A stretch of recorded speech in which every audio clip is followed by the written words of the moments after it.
It's an honor to present to you Part 3, which is clinical cases using bite force dynamics. And this is really going to show you T-scan data as well as clinical photos, so you can see how the T-scan is used in daily practice. And it's not all cases that are 28 units and big cases. They're actually, some of them are very small cases, 1 teeth, 2 teeth.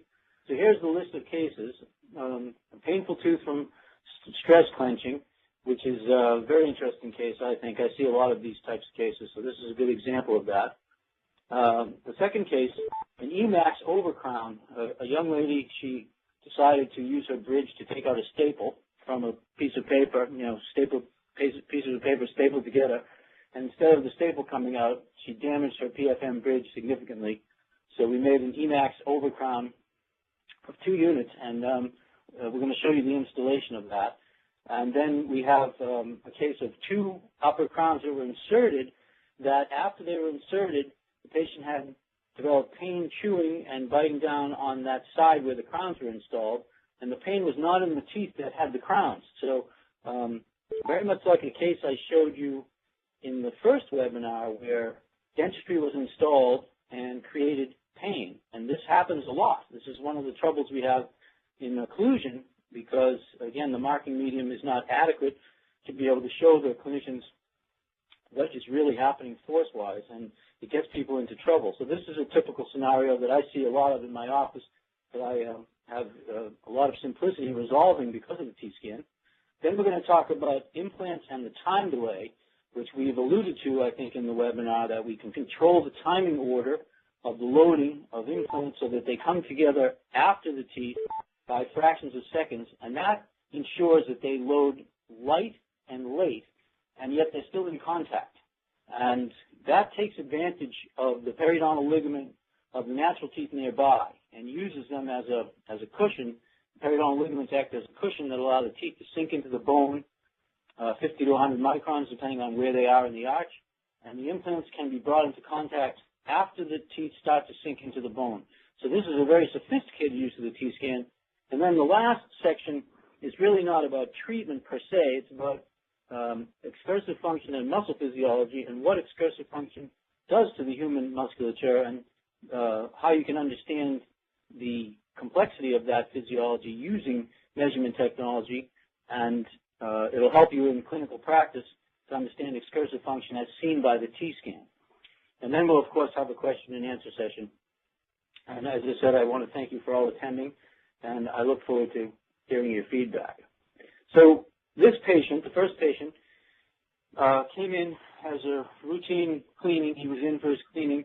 He told my partner he was having trouble with tooth number 14, his upper left first and second molar area, because his wife recently developed cancer, and he found himself clenching and grinding a lot more than he had in the past, and he was getting pain in his teeth. He wasn't really getting muscle pain or facial pain, but his teeth were hurting him, specifically tooth number 14, and she was going through cancer treatment.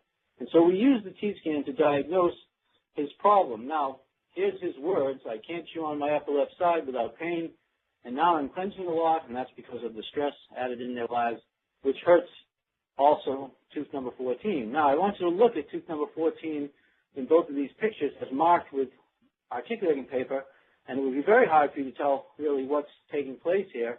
The paper marks sort of allude to the fact that the premolars have a lot more force if you subscribe to the theory that mark size and load have some relationship, but I think you all have come to realize from the first webinar that articulating paper mark size has nothing to do with load.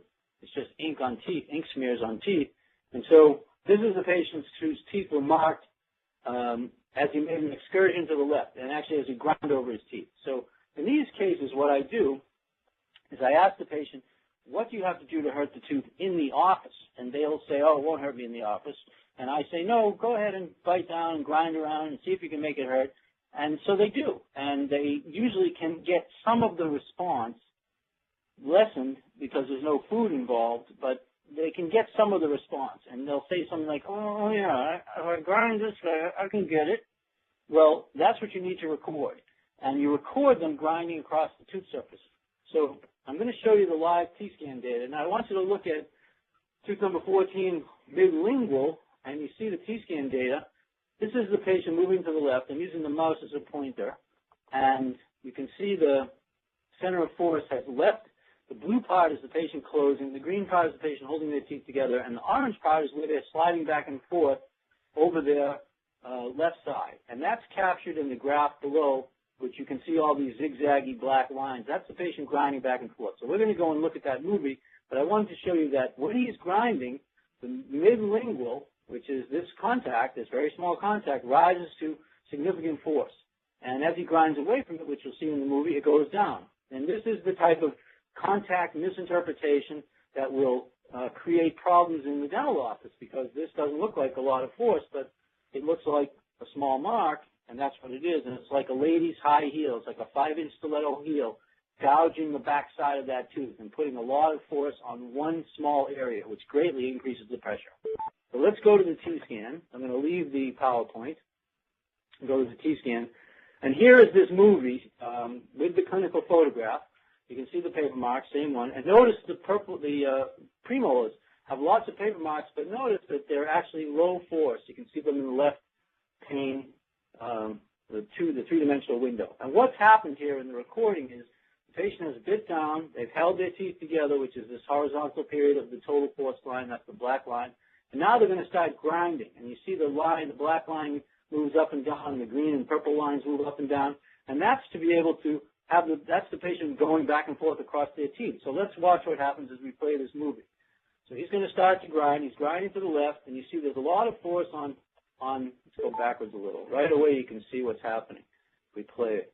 He slides to the left. You see there's a lot of force, the midlingual of tooth number 14, and there's also a lot of force on 15, which you'll see come into play. And notice that 15, which has even more force percentage-wise and intensity-wise, doesn't hurt the patient. And also notice there's no paper marks on 15, which means if you didn't have the T-scan, you would never realize there's occlusal force overload here as well.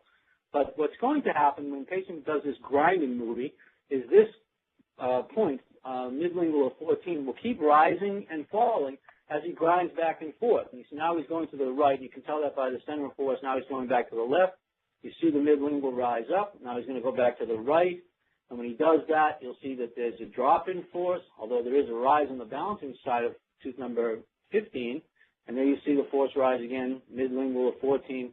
And this will continue to happen. And this is the contact. This is the problem contact. So what we do is we then have the patient basically grind on articulating paper and mark the same thing. And that's the area that the midlingual showed in the paper mark. And that's what we treated. So now I'm going to show you the post-operative scenario. Before I show you the post-operative scenario, I'm sure all of you are saying, well, why don't you treat 15? These kinds of patients, you can't just fix their whole bite. They have a problem. They want one thing resolved. 15 is not hurting them. It could require treatment, and it should require treatment, but not necessarily today. As I said to the patient, we should look at 15 in the future as it's taking too much force, and it could cause gum recession, could cause tooth pain, could crack the tooth or wear the tooth. If you look at the picture, you see the enamel is highlighted very white here, and you see that below where there's less pressure is yellow. I'm not sure what that actually means. It could be from the amalgam per se as well, but you see where the pressure is on these molars is white enamel. I'm not sure what that means, but okay, so let's go to the post-op. So we made one adjustment. We just treated this area, and we asked the patient, can you hurt it again? And he will try to grind over it again. And if it's effective treatment, he'll say, no, it's gone, or he'll say, you know, it's a lot less. It's a lot less. I can still get it a little, and then we'll go back and remark it and look for the same area, and if there's another residual mark, we'll treat that. In this case, it only took one adjustment. So here's the next movie. You see, we only made 3 movies to do this case, and here's the post-op movie, and you see I recommended him to depressurize number 15 once 14 calms down, as 15 is taking too much pressure. That's what those words say. So here it's coming up. And you can even see in the two-dimensional view that 14 is half the force of 15. And here you see again on the bottom the graph of the grinding of the patient to the left and back to the right. So let's go to the beginning of the grinding, and we'll play this. And now what you'll see is you won't see the spike on the lingual of 14 anymore. See, now he's grinding to the left, and he's actually picking up some better anterior guidance. The center of force is actually traveling forward, which means he's lost some molar guidance there on the lingual of 14, that small paper mark. Hard to believe such a difference. Now he's going to grind back to the right. And you see 15 still has all that force.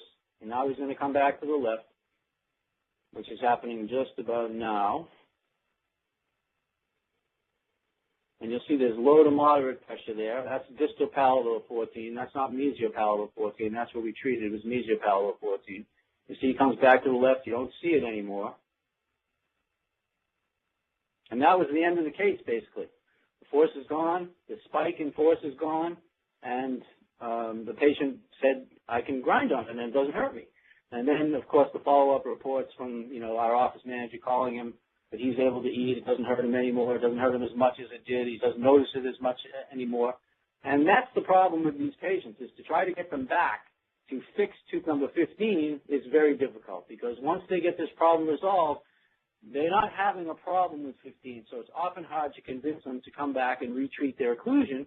And, of course, if we look at the patient file, you see that was the end of treatment. It took all of 14 minutes to treat that. And that's the kind of power that T-scan has. So that's the first case. Let's go back to the PowerPoint.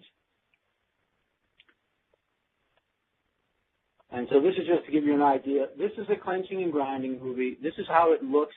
What it means is the patient bites down, firmly holds their teeth together, and then grinds in one direction, back and forth, or both directions. It doesn't matter. They can grind any way they want. And you have all these periods of fluctuating forces, and you look for the highest point on the painful tooth that keeps showing up. And, of course, again, the paper marks will continue to fool us if we believe they measure force and pressure and time, which they don't at all.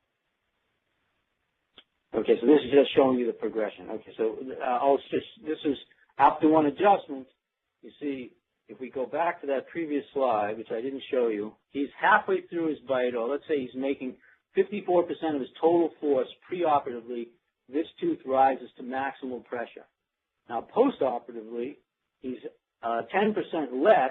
He's made the excursion all the way over to the side, which you can tell by the center of force. So there's 10% less total force generated, and you don't see the spike on tooth number 14 on the lingual.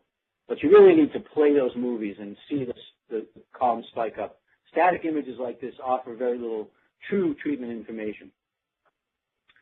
Okay, the second case. So this is the young lady who had this PFM bridge made many years ago, and she decided to take out a staple with her two front teeth because she couldn't find a staple remover or whatever, and she ended up damaging the porcelain significantly on these two units, and we had to do we tried actually to patch this. These pictures are complete removal of the porcelain except to leave some to bond to, but we did a repair in here trying to hide the exposed metal and using opacers and all of that. And we prepped the teeth for an overcasting, which is something that prosthodontists do a lot of to save bridges, basically. Recut over the units and then make new units. And it works extremely well with Emacs because you don't have double metal thickness to hide. And so here we are etching the porcelain at delivery, and you can see how nicely the Emacs frosts up.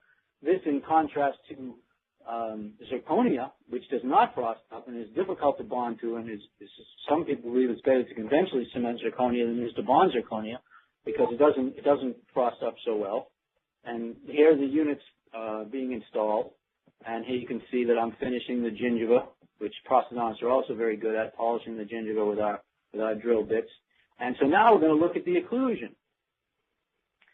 So we put the case in and bond it into place. And with adhesive dentistry, you have to do that. You can't adjust the bite before you cement, otherwise the units will crack. And so here's our initial movie at 65.3% of total force. She has an overload on the distal incisal of tooth number 8 and a fair amount of force on tooth number 9, which doesn't appear that way paper mark-wise. You can see the broad area of blue, low pressure, and light blue pressure, and moderate pressure on the distal incisal. And also she's missing a number of teeth. She's missing her first molar on the left side and some molars on the right side. So this is an interesting case from the standpoint of just sort of dealing with a partial occlusion. So what we do is we go in and we play this movie as well. So let's go look at the first movie here. And let's go back to the T-scan. And we'll find this patient.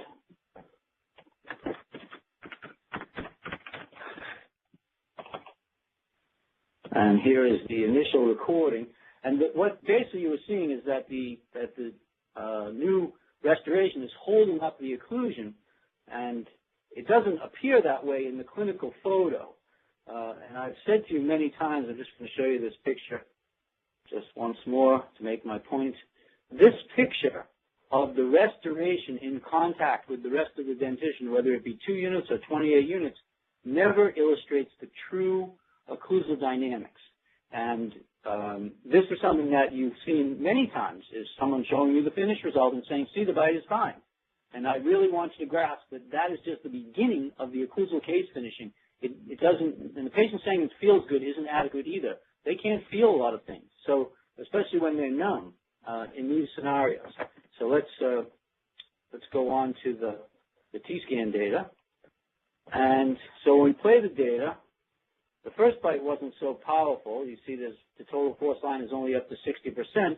And this can be because the patient, A, can't bite down because the units are in the way, which you see here, and B, sometimes they protrude somewhat in initial closure, and they will sort of misrepresent their bite. And that's partially, I think, what happened here. The patient was a little bit forward, but you can see the extreme anterior overload. She is slightly forward. And I don't mean forward in edge to edge. I mean forward coming into closure and hitting this and not being able to sort of fit her teeth together. So there's also an overload on the second molar on the left side. And the second bite, which is here, shows a similar pattern, not as severe anterior overload because she closed a little bit more posteriorly, sort of behind it somewhat, but you still see the distal incisal edge is too much. And then the overload in the second molar area. So, and then an overload, slight overload in the premolar area as we get to 75% of total force. So we're going to adjust this area and this area and this area because in the first bite, you see all across the incisal edge from mid-incisal of 9 to distal of 8 is all too much force and significantly too much pressure. There's 60% of the occlusion is on those two teeth right now. So, and it certainly doesn't look that way paper-wise, although we're only looking at a small section of the mouth. So we make one adjustment, and then this movie has some very interesting features in it. This movie shows you something that happens very commonly with glass ceramic dentistry, which is perforations. Now, perforations mean that the sensor hit a very sharp point on the material and cracked a little. And what's interesting about the perforation is you can use the movie data up until the perforation. So I had done some grinding on 8 distal and 9 8 mesial, you know, right in the midline, and also 9 incisal edge. And now when we played the movie, in the second movie, the follow-up, I didn't polish the ceramic materials because I forgot to do that. It's something that I don't do on natural teeth until I'm all done, and I didn't do it on the ceramic restoration. So here you see now the pressure has moved to the midline of between 8 and 9. The distal incisal of 8 is less, but the midline of 8 is too much. And then it kind of levels out and becomes fairly uniform with the rest of the occlusion. This contact here with the mouse is a sensor fold-up against a short ramus. So any contact you see back here is sensor fold-up, which gives you a little bit of data at times, depending on the severity of the fold-up. And the second molar is still overloaded, and there's the perforation. You see this explosion of force that wasn't there one mouse click ago. And that's from surface roughness. And then, as the patient bites down, it sort of disappears, which you'll see, it disappears, and what happens is the right canine and premolar area become overloaded late in the sequence, although it's only 60% of the way in, so it's actually not late in the sequence. It's actually pretty early in the sequence. That looks like this. I'm going to show you in the graph, those of you who are users, what a perforation looks like. Total force line is rising, and then there's a significant drop, and then there's a 90-degree line right next to the mouse. And you can see it in the second clench where the mouse is. There's a 90-degree line. Anytime there's a 90-degree line and the total force line, it means there's a perforation. But the data is useful up to the point of the perforation, and in this case, after, because the perforation disappeared. So we know that 8 incisal, between 8 and 9, between the two teeth is too early, and that's also the place that the perforation occurred. Then the second molar on the left, which we did some minor moderation, but we're really not treating that yet. And you see that's still rising too forcefully. And then the right side after the perforation in the canine and premolar area rises too forcefully. So we're going to adjust here between 8 and 9, 6 lingual, 5 distal buccal, 5 palatal cusp, and 15 distal buccal. And that's basically what we're going to adjust. And then we make a new movie. And this process goes on. So here's the next movie. And this is a 2-unit case. This is a perfect place to use the T-scan. Okay, now, so in this recording, I don't think there's a perforation. I just think there's occlusal force overload. So here we are. Let me put the percentages on. Now the distal of 9 is too much. And you can see that here at 14.5% of the playback. So this is right after the patient bites down. You see that now 9 distal is too much.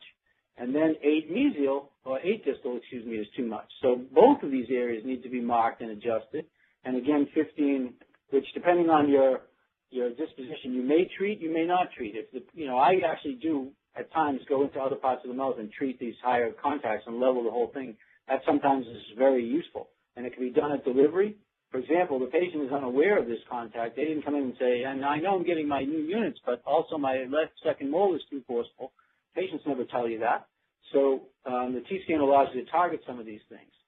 So let's just see what happens as the movie advances. So then there's still overload in the canine area and in the distal of the premolar. So we have 9 distal, 8 distal, 6 lingual, 5 distal buccal, 15 again. And so we go back and adjust. And as I said in the previous webinar, the T-scan allows you to know that you've fixed it or not. I think that's really crucial. I mean, we rely on the patient to say, yeah, that feels okay. But that's not really an answer as to whether we've actually controlled the forces and made it, force-wise correct. So the T-scan never lets you have an ideal result unless you have a good result. That's basically how it works. So it might take 4 or 5 corrections to be able to get something to work properly. So here you see, even though I've made some adjustments, the next adjustment, 8 mesiocervical now is too much. Doesn't look like too much on paper. Okay, 6 looks like it's more forceful, but it's actually, this is early to this. That's what you don't have without the T-scan. You can see right now 6 is low to moderate force, but if we play it back incrementally, you see 8 precedes 6 and 15. So here we would adjust in here some more, and you see there's broken porcelain here that I probably should patch or smooth off, which come back to that in another visit. Then 6 and 15. Now 15 is now delayed some. It doesn't rise before 6.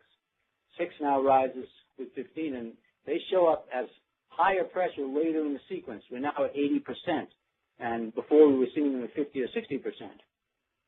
So we have 8 mesiocervical, which is here, 6 here, and 5, you see his paper marks on 5, distal buccal, you can see where they are, and then 15. Those would be the corrections, and let's see. And so here's the final at delivery. And after this, you can check protrusion, which is what my next appointment will be like. Will be to check this again and to follow up. So when you have a good result, although the T-scan will challenge you, basically things kind of go up together. And that's what you're seeking. And as you get later into the movie, you see here we are at 87%. We don't have high force anymore. We have moderate force. And even at 92%, we're just beginning to get into higher force on the right side. And although this is, again, the T-scan is a true judge of your ability to control the forces, there's still too much force in this, four-tooth region compared to this four-tooth region, and this tooth is 5 teeth. The left side should have more force than the right side, but the T-scan is a challenge, and it will show you that getting ideal results takes skill and patience. So here what we've been able to achieve is we've been able to control the forces on the anterior restorations, the weaker ceramic restorations, and we've put the forces on the metal ceramic restoration, and we've lessened total force on the posterior second molar, which was way too overloaded. And of course, this can be tweaked at a subsequent appointment. This can be touched up, remeasured, and I actually have to bring her in and do the protrusion. That's the next step. So that's the second case, and you can see how we've delayed the rising of pressure on the 2 EMAX units to be very low late in the movie. And that's a good goal to shoot for with all ceramic restorations.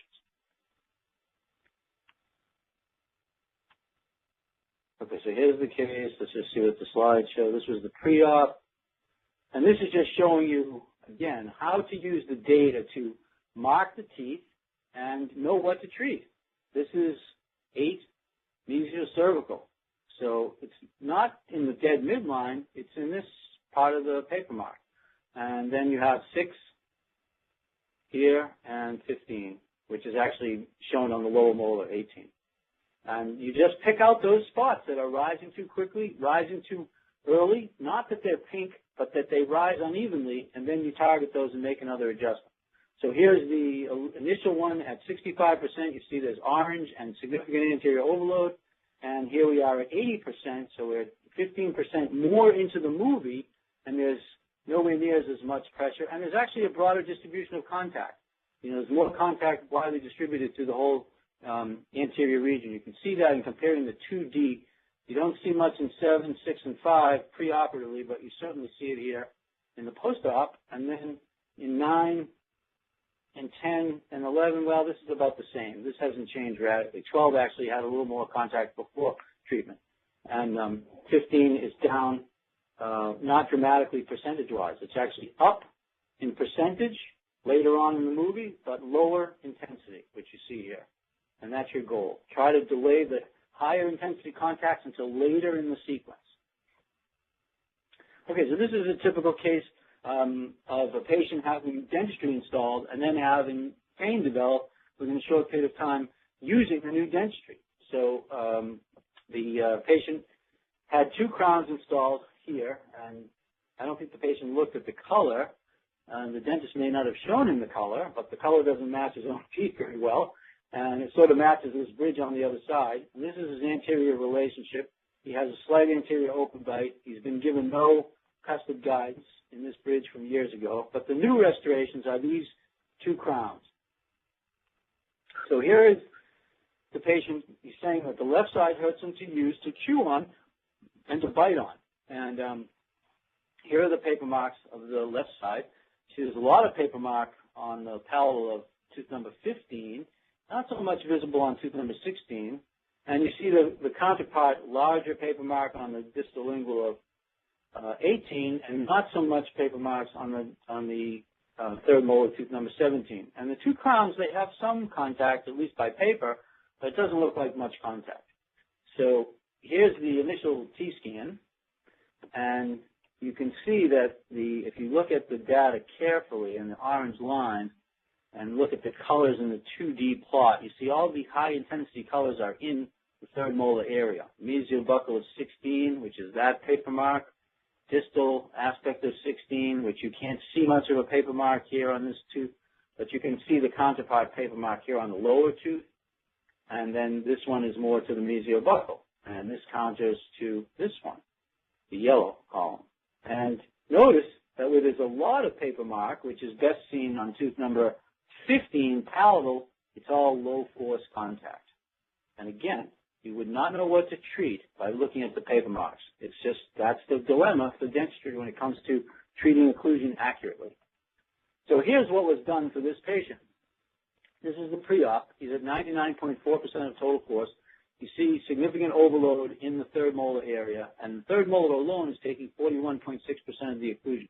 The 2 crowns are almost out of contact, and you see 1 and 5%, and you see not a lot of contact. And of course, force on the tooth is not the same as contact, but you don't see a significant force distribution on 13 and 14. You do see it on 12, and you do see it highly concentrated on 2 and 3 on the right side. And you don't see a lot of contact through the anterior region. In the post-op, at 98.8% are almost the same. Notice the force summation is closer to the middle. You see here it's outside of the target here preoperatively. Now it's inside the target. Standard deviation. The right anterior quadrant in front of the third molar has gained 10%. The left counterpart quadrant, which is the same numbers of teeth, the same 7 teeth, has now gained 4%, and you see broader distribution of contact. You can see it's kind of spotty through 6, 5, and 3, and here you see there's contact more, somewhat more, not dramatically more, but percentage-wise slightly more. And most importantly, the third molar, which was causing the pain, is now down 15% or 14%. And there's no more high-intensity contacts at 98% of total force. There's no more pinks. There's no more reds. There's no more light greens. This is your goal. Your goal is to get to 95, 98% with low to moderate force distributed throughout the arch, rising at the same time. And this is, again, a same-day correction. This took, 4 or 5 movies to do, spread over a half an hour or 45 minutes, taking pictures. I also took pictures of this case. But you in your office would do it in half an hour if you understand how to use the data. Now, we haven't talked much about implants in terms of timing, so we're going to talk about that now, and that's lead us into another case, an implant time delay case.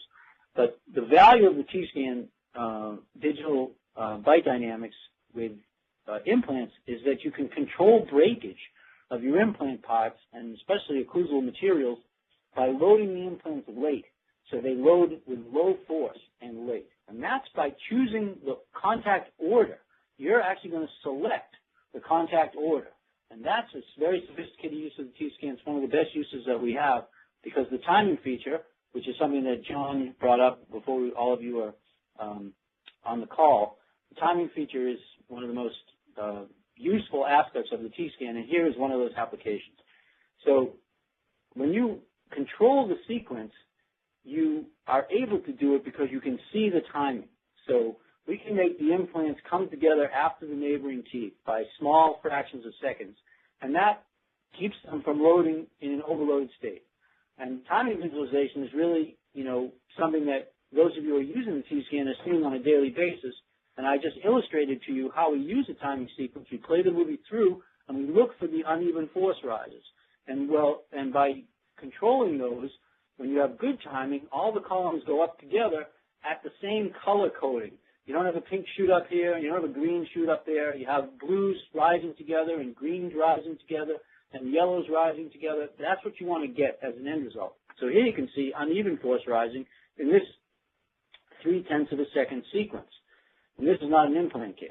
But with the implant cases, what you'd like to do is have the occlusal contacts first be on the natural teeth anterior to the prosthesis, and then have the implants come together after these teeth push each other into the periodontal ligament and push each other into the alveolus, because you may not be aware of this, but tooth movement is a two-stage process. The first process is hydrodynamic redistribution of fluids within the periodontal ligament space. That's essentially pushing out the fluids, the cushioning fluids.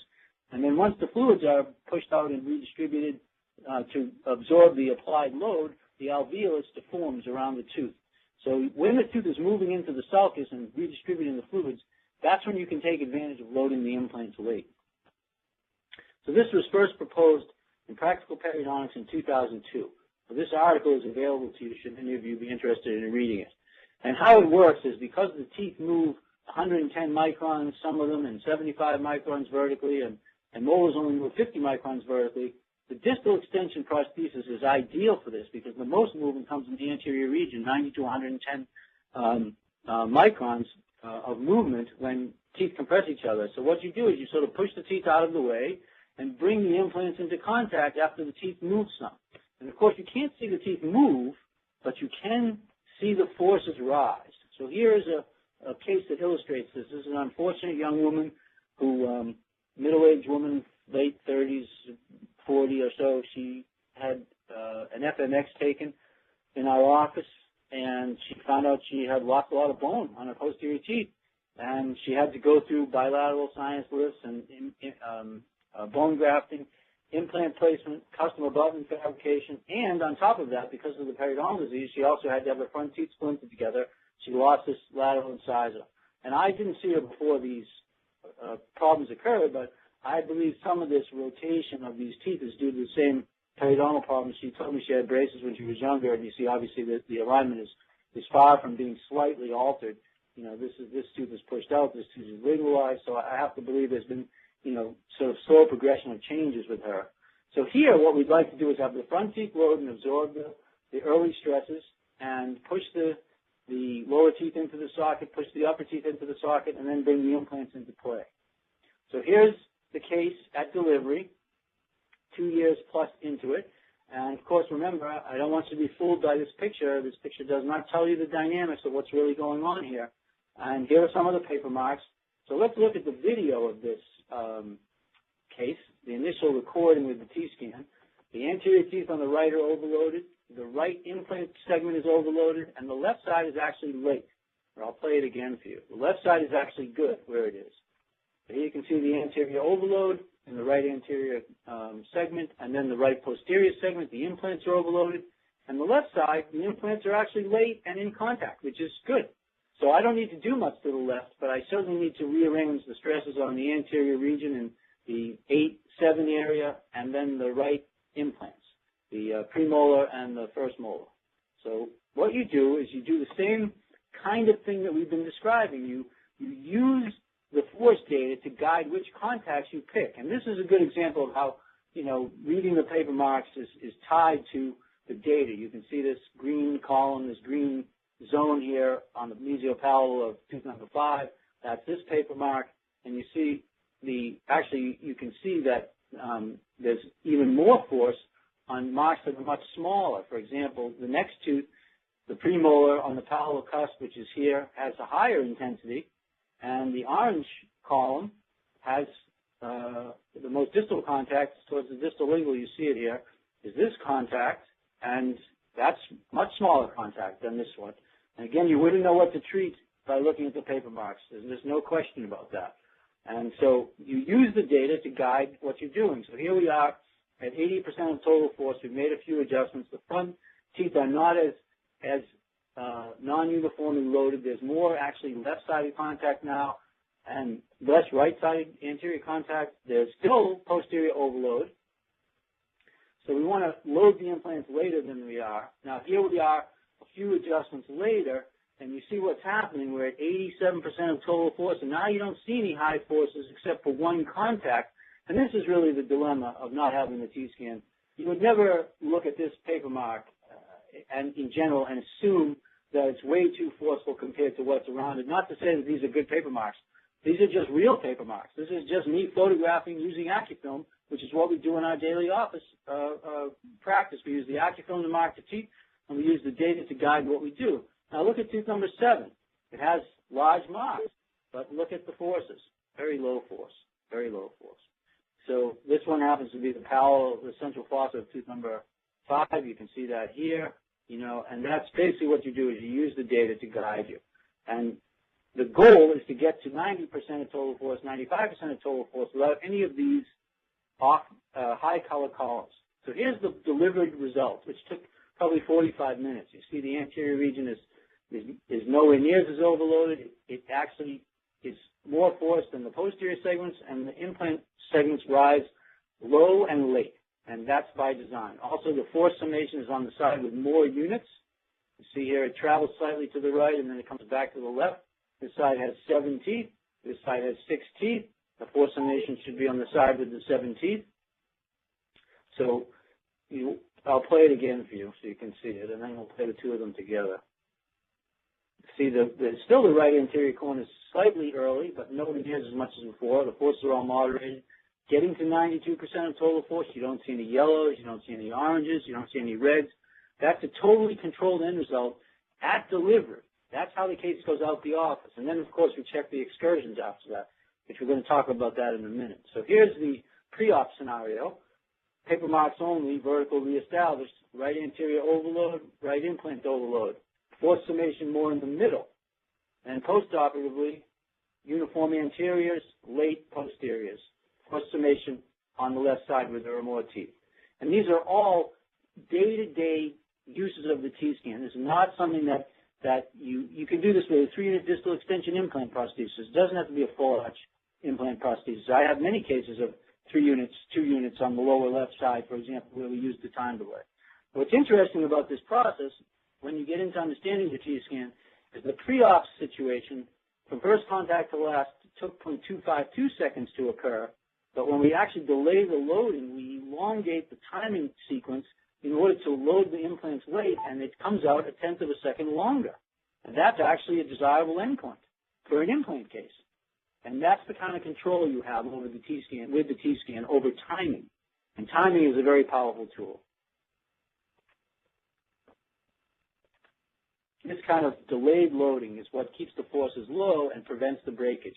And you can only do this with digital occlusal analysis. It's not possible to do by eye. It's not possible to do by pulling the paper through. These patients, you cannot pull the paper through the distal units. They hold contact. And that is a far more sophisticated result for a patient like this than who goes through bone grafts and sinuses and has two entire quadrants rebuilt. If you can pull the paper through, none of those units are being used in any way. Okay, so the last piece of this webinar will be to discuss excursions and how prolonged frictional durations of occlusal contact engagement affect the human neurophysiology. And this is basically occlusal theory turned into actuality by using measurement technology. So we use two technologies to do this, which to measure these things. Whoops, let me go back. I apologize. We use the T-scan as you have it, T-scan 3, and the BioResearch EMG system, which can measure up to 8 human muscles. And here we're only measuring the masseter and temporalis. And this is a picture from my most recent publication about treating excursive muscle problems and hyperactivity using the T-scan. It just came out in 2012, and this article is also available to you from the company. What happens is when you turn the T-scan on and record anything, you also turn on these muscle measures, and they record the muscle function. So you can have the patient bite down and slide. You can have them chew on the sensor.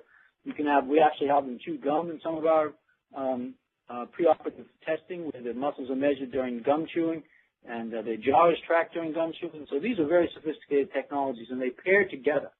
And so what happens is if you measure excursive function with the T-scan, you see immediately what it's doing to the muscles in this combination program. So what was discovered in 1985, 1986 with T-scan 1, which we were talking about earlier before everyone got on the meeting, was that the timing of posterior tooth contact can be measured, and it's actually a measure of surface frictional duration. And here you see an example of that. The patient is sliding to the right. Now I want you to look at the mouse. The mouse is over the amount that the person has slid a third of their incisal edge to the right, and you see they engage all their back teeth. And this orientation of the molars, this angling towards each other, creates tremendous friction. Well, the disclusion time is a measure of occlusal surface friction.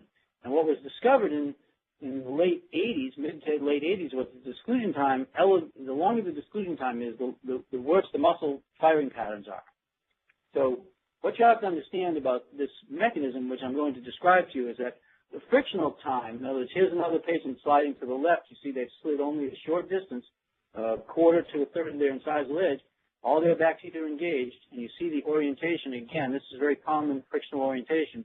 The time that it takes to move laterally that the T-scan can measure, known as the disclusion time, is equal in duration to the same time that the molar periodontal ligaments are being compressed. So the frictional engagement of the occlusal surface measured by the disclusion time is equal to the compression of the periodontal ligament fibers of the molar tooth sockets. And when you have these kinds of group functions, which I'm going to show you here, a typical T-scan EMG, you see the patient has again moved a quarter of their incisal edge, and you see they have an entire group function. This is a 15-year-old post-orthodontic patient who's been coming in to have his bite evaluated because ever since he got his braces off, he's been grinding his teeth. And you see he has a complete group function set up by the orthodontist, and the orientation of the teeth, again, promotes friction. Well, what happens is when he slides to the left, as in that picture, he has prolonged disclusion, which is actually, in his case, 4.9 seconds for him to reach his anterior teeth. And when he moves across his posterior teeth, and that creates this firing of the muscles in the excursive period. So I'm going to explain to you what you're seeing here, because you'll see a number of images like this. First, the T-scan graph. This is 0 time. The patient is waiting to bite. Here, the patient bites, rises in total force, holds their teeth together in MIP, and then right here at C slides to the left. When they slide to the left, their light green quadrant, which is this posterior left quadrant, is very active. It doesn't disappear. It doesn't go to 0. And also their purple quadrant, which you see here, which is their posterior right quadrant, is also very active. And the anterior left quadrant, which is the green, dark green quadrant, doesn't take control over the guides.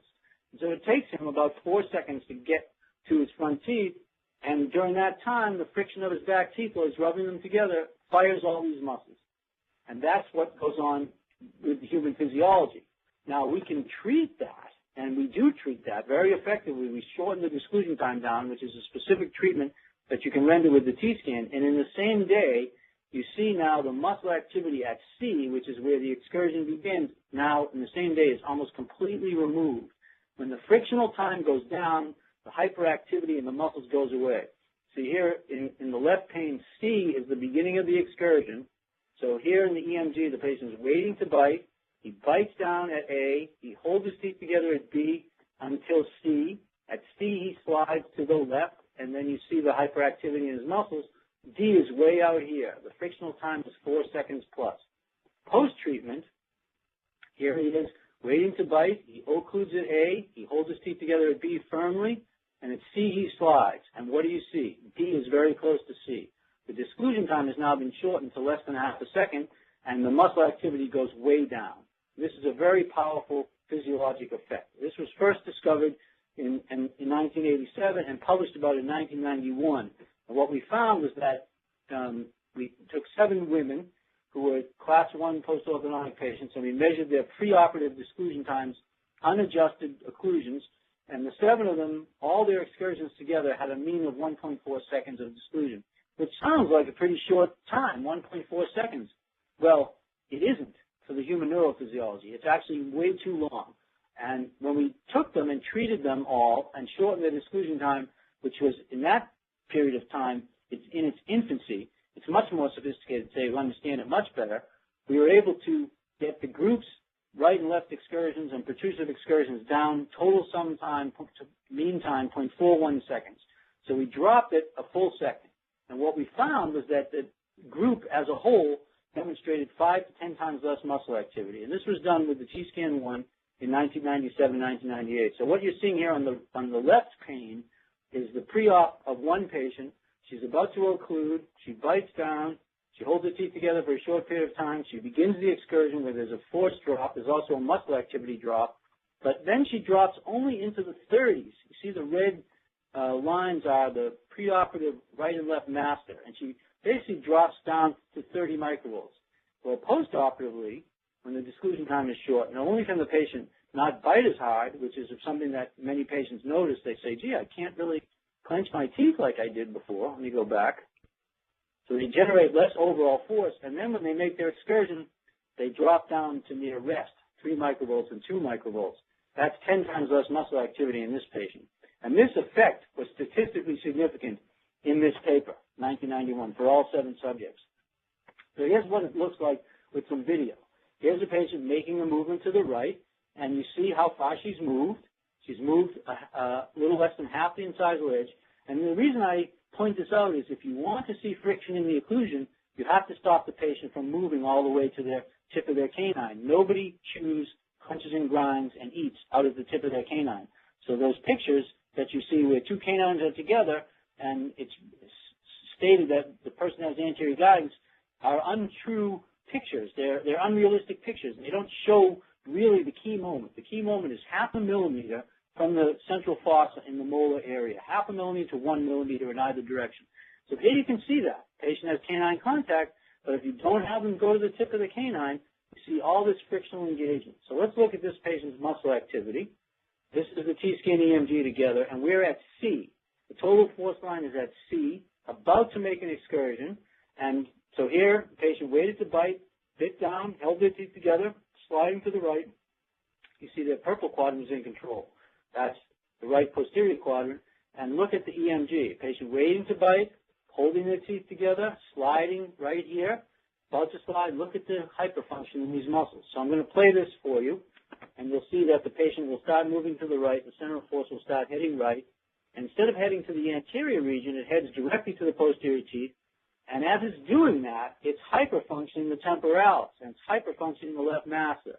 And you see the numbers go up and go down. This is 70 microvolts, 65 microvolts, there's 30 microvolts, and you see the person maintains contact on the working side group function that persists until finally after 1.5 seconds, they reach their anterior guides. Well, as I said to you before, 1.5 seconds, it's way too long for the human neurophysiology. Look at the hyperfunction that's here.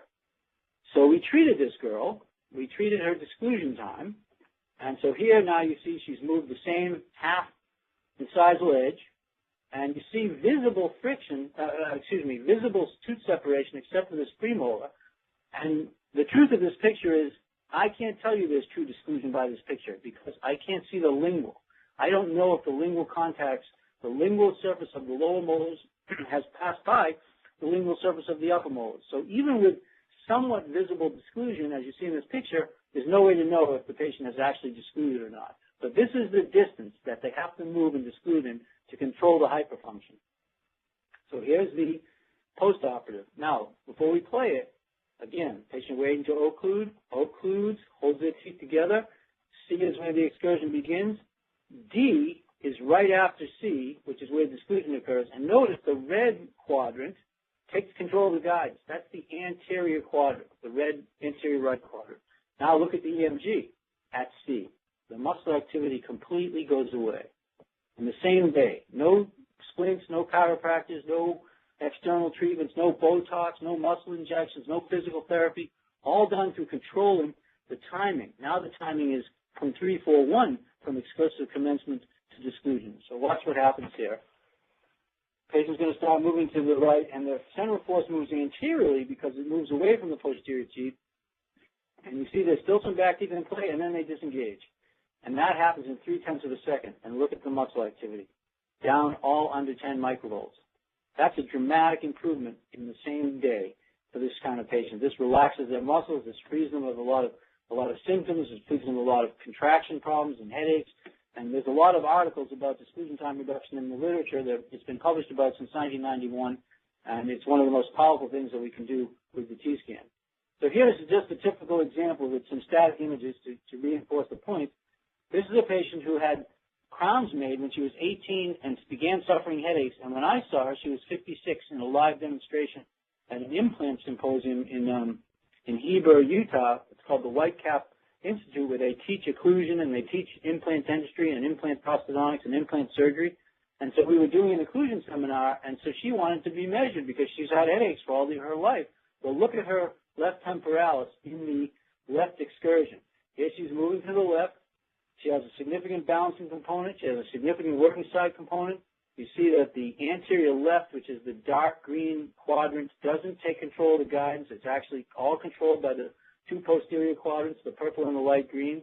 And you see the massive temporalis response, 250 microvolts during the excursion. And also excess mass to the right firing and excess mass to the left firing. Then we treated her that day in front of everyone, and this is the same patient in the same day. Now the disclusion time is 0.243 seconds, and you see the change in the muscle activity. It's just so dramatic. It's an unbelievable physiologic change.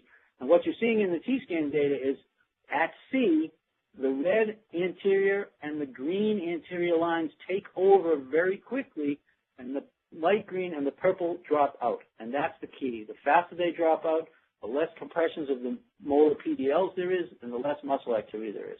So this is the same day result done live in front of a group. And we do a lot of this, treating patients live in front of a group so you can see the power of the T-scan and the effect it can have on the human physiology. So how does this work? What is going on neuroanatomically so you can understand that group function, working side group function, is actually elevating muscle activity in your patients, and it can be causing frictional damage such as wear. It can cause abfraction formation. It can cause muscle tension and muscle contraction symptoms of myofascial pain. It can cause mobility. It can cause isolated bony defects, and it can cause mobility.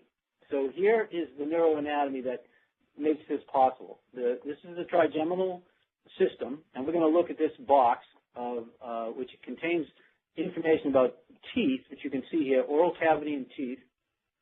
This is from Haynes, a neuroanatomy text. And there's a pathway from the teeth that, and you can see it here, this red line outlines it. This is not a synapse where the mouse is. This is passing under this nerve body here. This pathway goes into the mesencephalic nucleus, which is inside the brain. But there's not a synapse here. From the mesencephalic nucleus, the same periodontal ligament fibers travel to their first synapse, which is here and here, bilaterally. And what you see is the trigeminal motor nucleus. The trigeminal motor nucleus is what makes the trigeminal muscles, the muscles of mastication contract upon compression of the PDLs. So the trigeminal motor nucleus, which you see here, services the masticatory muscles and this whole group of muscles. So tooth contacts feed back to create excess muscle firing in this group of muscles. And this is the neuroanatomy that makes, is why this happens to people. Now, does a restored occlusion create same problems? Absolutely. The periodontal ligament doesn't know if there's a crown up there, or there's a molar that's had root canal, or has an onlay, or has there's a series of crowns in one quadrant. So here you see a restored veneer case, a very pretty case, poorly done occlusally, but very pretty aesthetically. And here you see the patients moving to the right, and you see the frictional engagement of the restorations and the lack of disclusion. And here you see the same thing on the left side. Now, as I said to you, it looks like there's disclusion here, but remember, you cannot see the lingual. There's no way to know if you can see the lingual.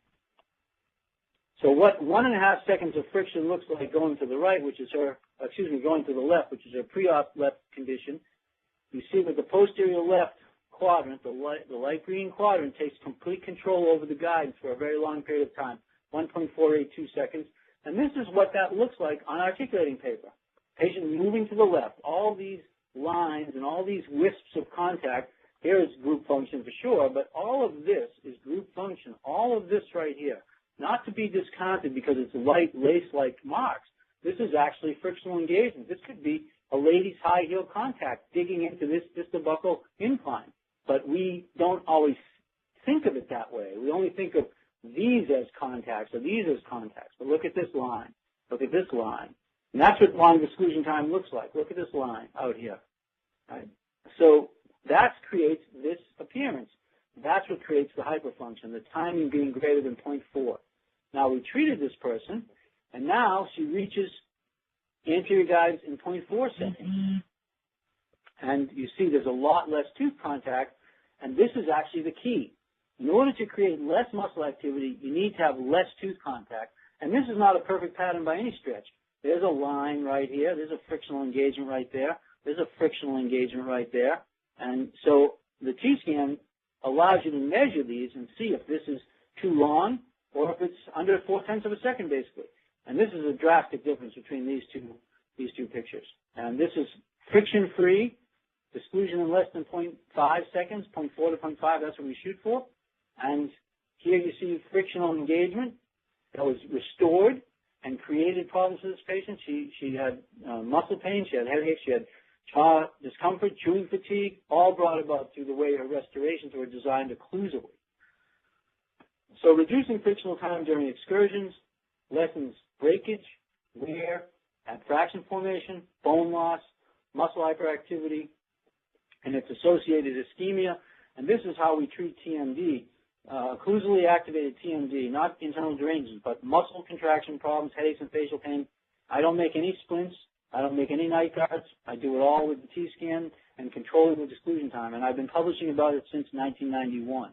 So it's a very valid treatment. It's been scientifically tested a number of times, and it's the most effective TMD treatment available to you to learn to do for your patients. It also lessens TMJ joint strain, such as things like clicking and popping and mild dislocations. Many times the patients will come back and tell me that their jaw's popping a lot less and ever since they had their bite adjusted.